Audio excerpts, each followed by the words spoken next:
Dan untuk informasi terkini pasca tsunami di Banten dan sekitarnya, kita bergabung dengan Lineke Utsiki dari Posko Pengungsian Cigelis dan Clarissa Aradia dari Desa Teluk, Kecamatan Labuan, Pandeglang, Banten. Kita ke Lineke terlebih dahulu. Lineke, bagaimana kondisi terkini di Posko Pengungsian Cigelis?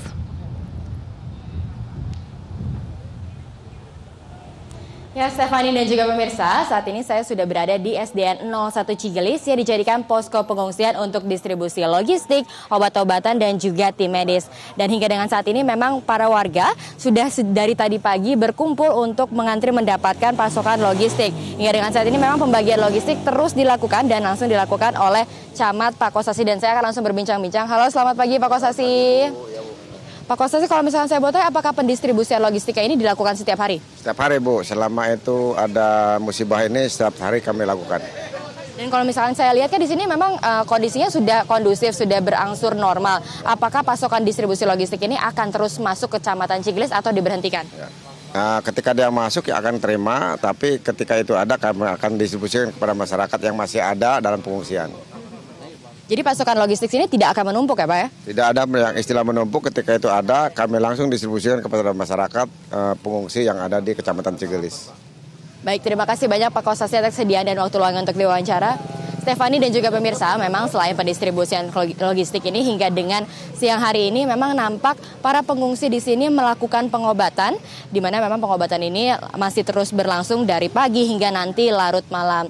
Dan selain itu juga memang tampak pengobatan ini langsung dilakukan oleh Batalion Kesehatan 1 Marinir dan juga para dokter dan juga bidan. Memang jika kita lihat di sini jumlah pengungsi sudah menurun dan juga kian terus menurun dikarenakan memang kondisi yang terus berangsur kondusif.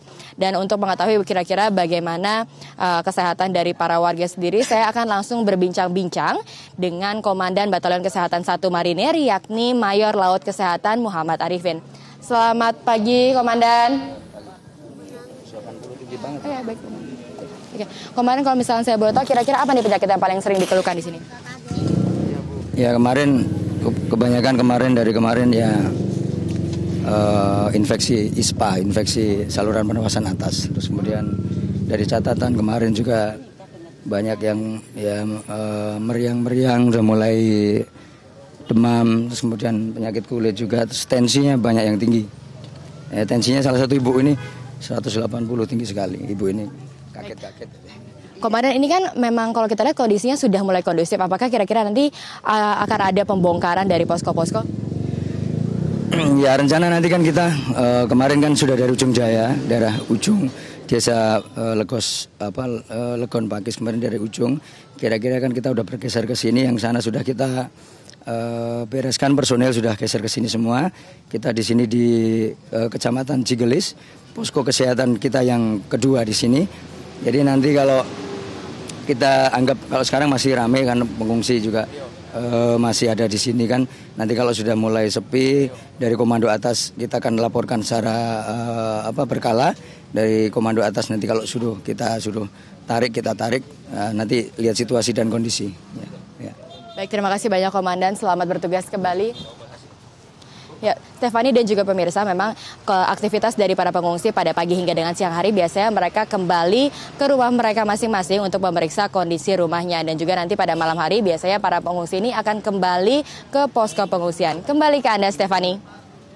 Baik, terima kasih Lineke Utsiki, dan dari Lineke kita ke Clarissa Aradia di Desa Teluk. Iya, Clarissa, bagaimana kondisi di Desa Teluk saat ini?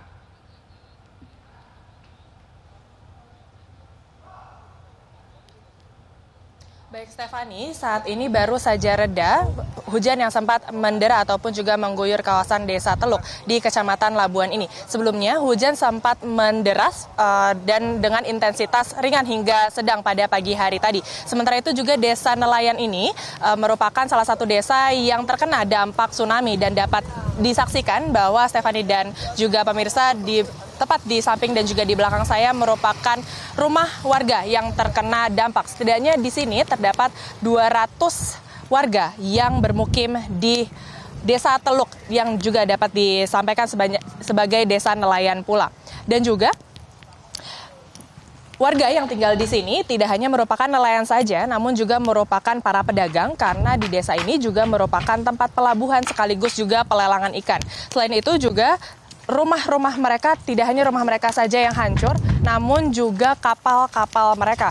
Tidak hanya rusak saja, namun terdapat beberapa kapal pula yang menjadi karam ataupun juga tenggelam dan saat ini masih berusaha untuk ditemukan oleh para nelayan. Dan mereka sangat mengeluhkan bahwa hingga saat ini pun mereka belum dapat mengetahui hingga kapankah mereka harus menetap di posko pengungsian dan juga belum diberitahukan kapan lokasi mereka atau desa ini dibersihkan oleh pihak tim gabungan. Sementara itu juga menurut informasi yang kami dapatkan saat ini tim gabungan masih berfokus kepada proses evakuasi dan beberapa hari ke depan baru akan memulai proses pembersihan area-area yang terkena dampak tsunami.